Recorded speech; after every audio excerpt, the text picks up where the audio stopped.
Tonight, a report into long-term care homes hit hard by the pandemic reveals horrific conditions. I think it's appalling. I think it's disgusting what has happened. Cries for help going unanswered. Some residents left for days in soiled bedding. What Canadian soldiers say they witnessed. Plus, very solvable case. This is very brazen.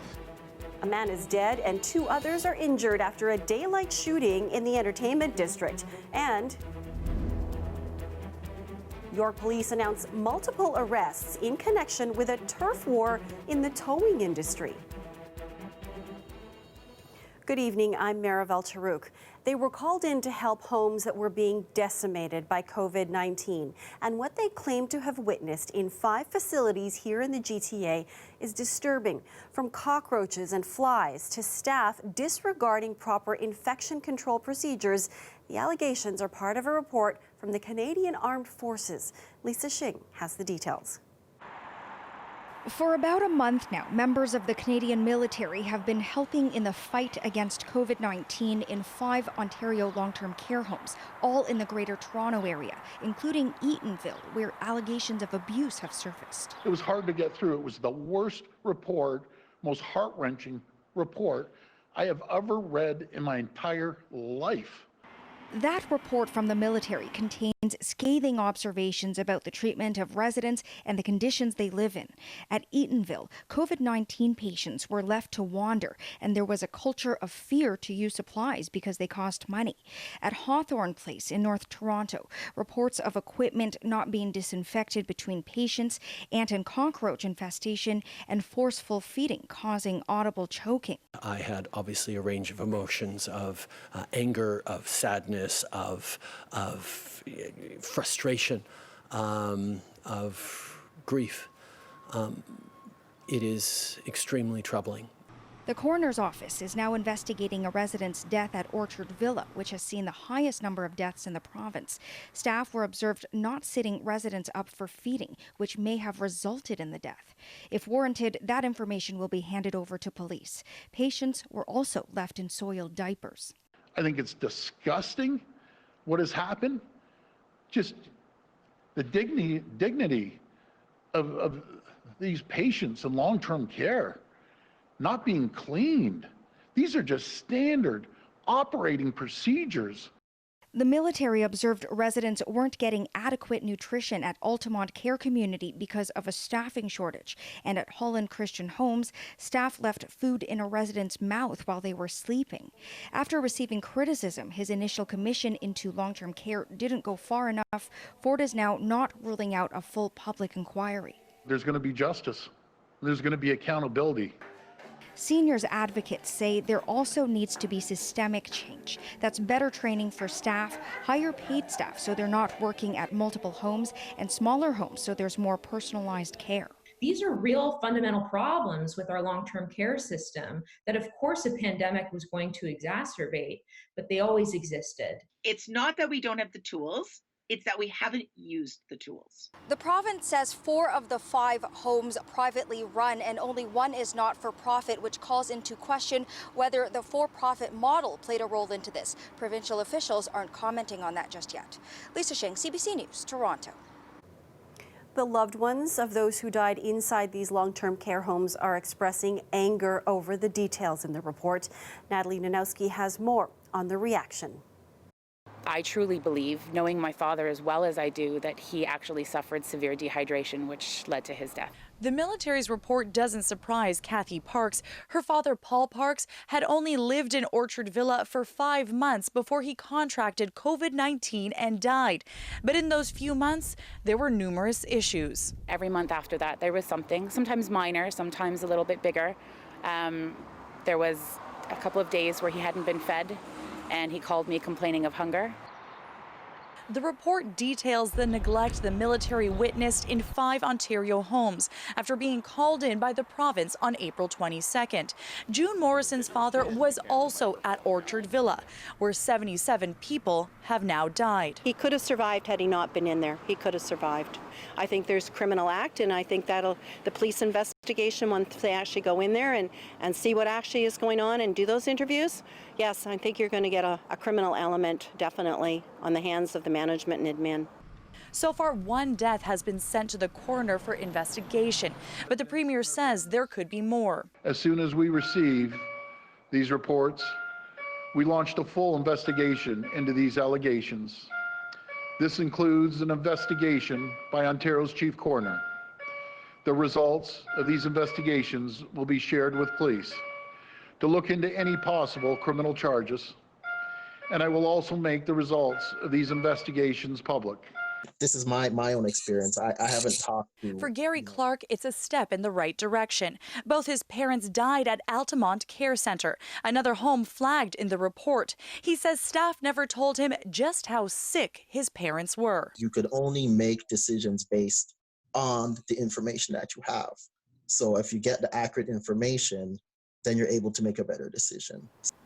The families we spoke to say that the system needs to change, and they believe that there are many long-term care homes that need to be investigated. So they're urging anyone with family members inside a home to go directly to the ministry with their complaints.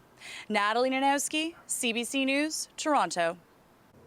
One person is dead after a fiery crash in Brampton tonight. I was inside my house. I heard a couple of loud bangs. I thought it was fireworks. Came out here and saw smoke from my backyard. Came over here, saw one tractor trailer rear-ending another tractor trailer, and the one in the back was completely on fire. As you heard, the crash involved 2 tractor trailers. They collided on Highway 50 near Castle Oaks Crossing on the border with Vaughan. Both trucks burst into flames. Firefighters were able to put the fire out quickly, but one of the drivers was found dead. The other driver was able to get out safely. Highway 50 near Trade Valley Drive and Rutherford Road is closed for the investigation. A 21-year-old man is dead and 2 others are injured after a shooting in broad daylight in the entertainment district. It happened in the area of King Street West and Peter Street just after 4 o'clock. Several people called police to report hearing multiple gunshots. There were also reports of people running and screaming. Police say the man was pronounced dead in hospital. The other victims, a 15-year-old boy and 27-year-old woman believed to be a bystander, are expected to survive. As for the suspects, here's what the police chief had to say. It looks like this was a targeted situation. We're looking for a blue vehicle, and this is a suspect vehicle. It turns out the suspect vehicle, based on the evidence we have right now, is waiting for about 40 minutes for the occupants of another vehicle to arrive to the vehicle. When they did, the suspect vehicle made a U-turn, came out, and started firing at this group of individuals. Saunders says police have already collected a lot of evidence, including video, and he says this is a very solvable case. For almost 3 years now, a turf war has been raging across the GTA's towing industry. There have been murders, arsons, and countless acts of intimidation, all designed to ward off rival tow operators. Today, police announced 4 organized crime groups have been behind much of the violence. John Lancaster with more now on how these crimes cost us all. Tow trucks torched, rival towers shot, 4 of them fatally. Today, police revealed 4 organized crime groups have orchestrated much of the violence.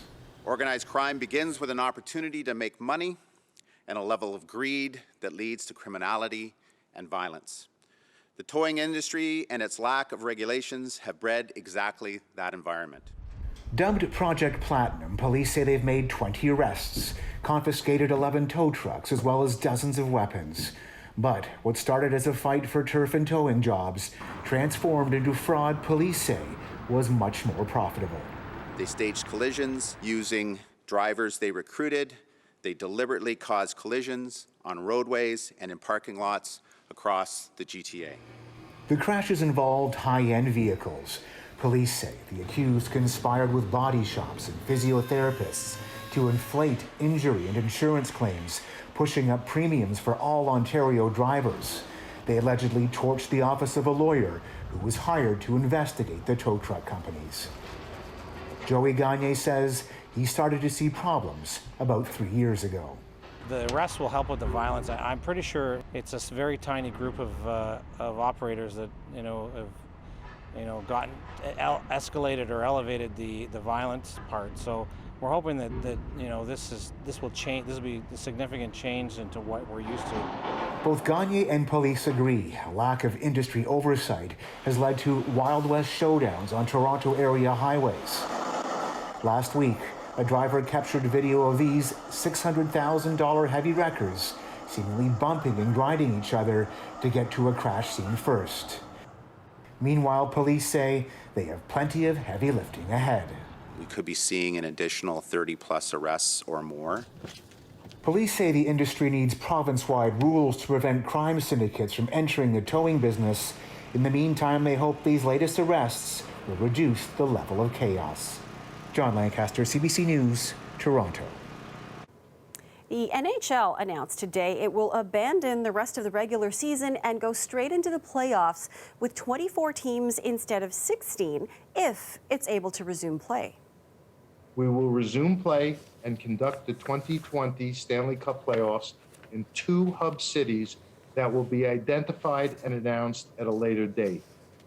One will be the site for the resuming 8 Eastern Conference clubs. The other will play host to the resuming Western Conference clubs.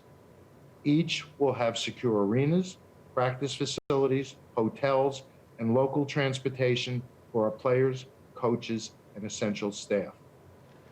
Bettman said the decision is not a guarantee that games are coming back. The NHL and the NHL Players Association must still figure out health and safety protocols and where to play. Toronto is one of those hub cities being considered, along with 2 other Canadian cities, Vancouver and Edmonton. Residents of a Mississauga condo say they're being taken advantage of during the pandemic. Because of a recent rule, the condo corporation is charging tenants $30 per day for long-term visitors. Some residents argue that isn't fair, especially because some are sheltering in place with loved ones during the COVID-19 lockdown. Chris Glover has the story. It's just crazy. I don't understand why I have to pay almost $1,000 to stay at my parents' place for a month.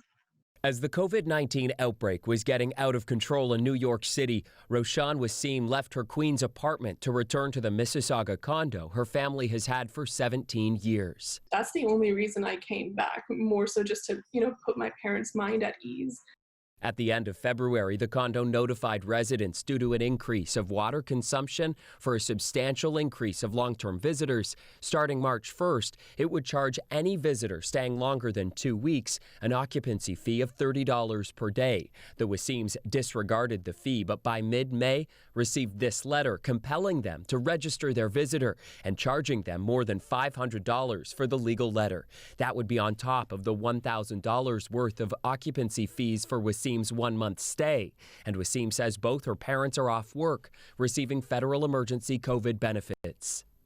To ask for $1,500 out of the blue at any time is a lot, but I think particularly in these circumstances when, not just my family, but a lot of folks are stretched, it's a lot of money to ask for.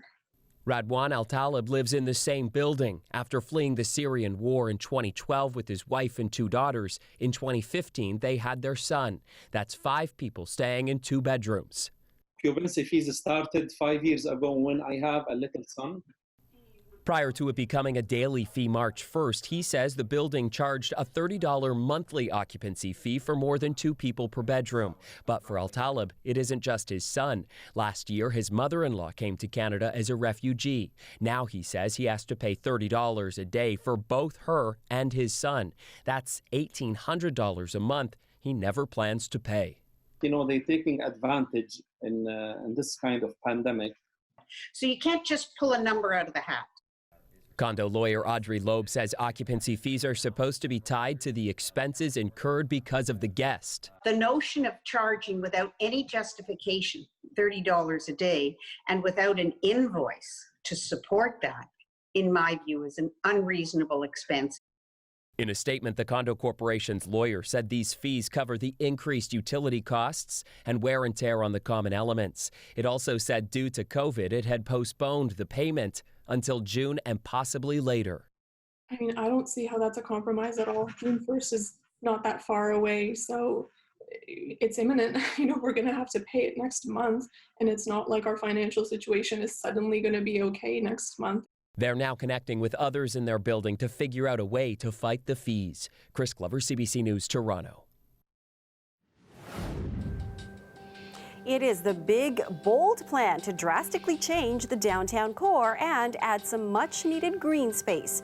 But at what cost? After the break, why the price for Rail Deck Park could reach into the $3 billion range. Plus, our smoking hot conditions continue, the heat warning still in place, so it's a good time to look at what might be indications of heat exhaustion.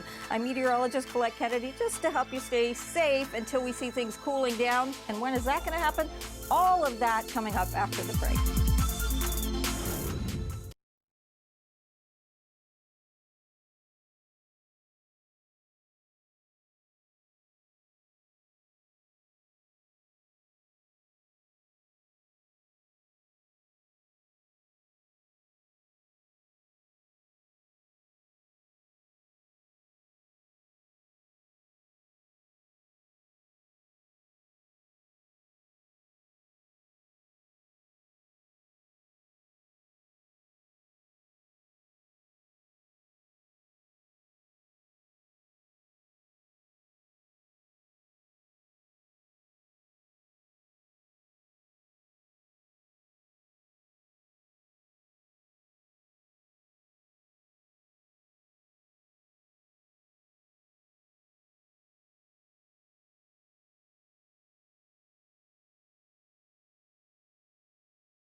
Toronto's plan to build a massive park downtown is under fire tonight.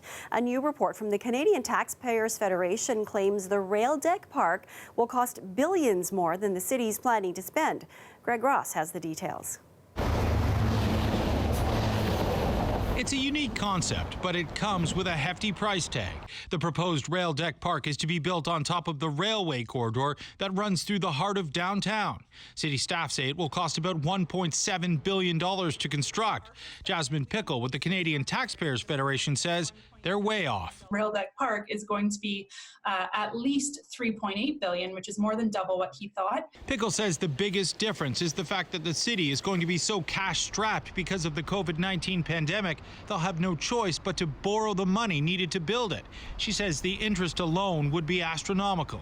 It will probably add $1.5 billion to the cost of the project over time. She says they also found a number of other areas where the city's projections were either low or simply not budgeted for at all. There was also about $40 million in project management fees that the city overlooked. But when we reached out to city staff today, they were standing by their original projections. I can't comment on whatever math they've done. City Councillor Joe Cressy has been one of the biggest proponents of the rail deck park. He says city staff did a very careful assessment of costs, as well as taking into consideration many other factors. We had an urgent need, especially in downtown Toronto, for green space before COVID-19. That need is only greater today with the need to physically distance from each other. And so you don't need to look much further than this past weekend where we had people crowding in parks. From our perspective, we don't think that taxpayers could have afforded a $1.7 billion park before COVID-19, but certainly we can't afford a $3.8 billion park after. Pickle says this should call into question some of the other projects the city is considering, like the proposed Meadowway Park in Scarborough, which would run along the Hydro Corridor. When Central Park was created, there were critics at the time. When Millennium Park in Chicago was recently created, there were critics at the time. Well, the minute they opened, those critics quickly disappeared. And the same is true here for the City of Toronto. If we want to build a great city for the future, not just for today, we need to invest in it, and that means investing in great parks. Cressy and other city staff that I spoke with told me that right now the focus is solely on getting through this pandemic. But Cressy did say when they do get through it, they will reassess all future projects. But as it stands right now, Cressy says the plan is still to move forward with the rail deck park. Greg Ross, CBC News, Toronto.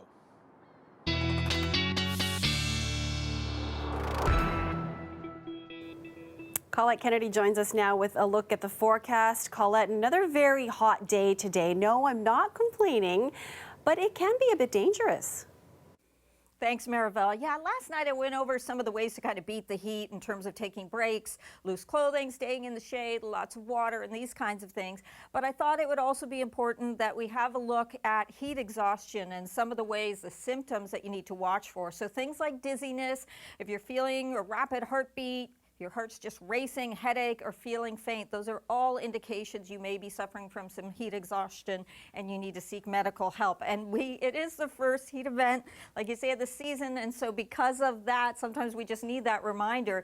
The heat warning continues. In fact, it was extended to the areas that were just in a special weather statement have been added in here. Everything since from Kingston back towards the GTA, and I believe it is just the Picton area that's left out of that at this time. So those highs still in the low 30s, but feeling like the mid to upper 30s. Our Humidex values there, and even the overnight lows. It looks like we'll kind of be in the teens, but still pretty close to 20 degrees. The daytime highs from today, have a look at Ottawa at 33, and then Kingston, you get that thermal that kicks in the afternoon. It keeps the temperature down a little bit, so 26. And back towards Windsor, 32. St. Catharines as well, 32. That's not the Humidex, that's just the value on the thermometer. Tonight, a quiet night ahead, and then tomorrow it looks like any thunderstorms are more likely to be into northeastern Ontario, so really partly cloudy, at times a little more cloud that we'll see into southwestern Ontario. A slight risk into the evening that you could get tagged, a few isolated, not so much thunderstorms necessarily, but some of the leftover showers there into extreme southwestern Ontario.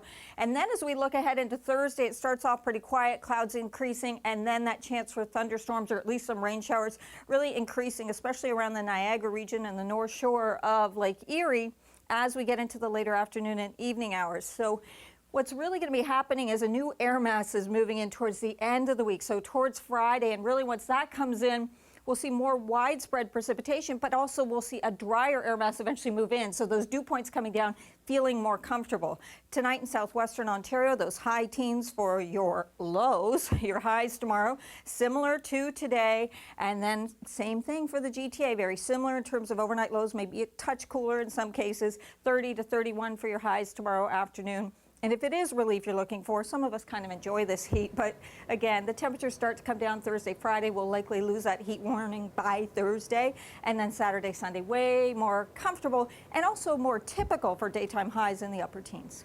Okay, thanks, Colette. The weather update is brought to you by Train, the most reliable heating and cooling brand. We test, so it runs. Take advantage of special offers now. It's hard to stop a train.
The author best known for her Harry Potter books is releasing a free book online for kids to read during the COVID-19 lockdown.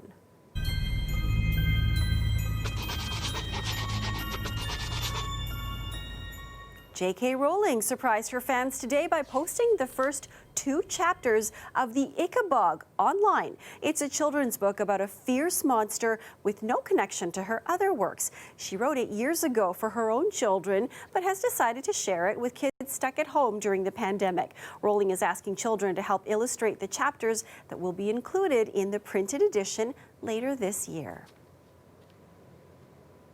And Rowling says she'll be donating all of the royalties to those who were affected by the pandemic when the book comes out in November. And that's our newscast for you tonight. Thank you for watching. Dwight Drummond has your next local newscast tomorrow at 6. Mike Wise is back with you tomorrow night at 11. Good night, everyone.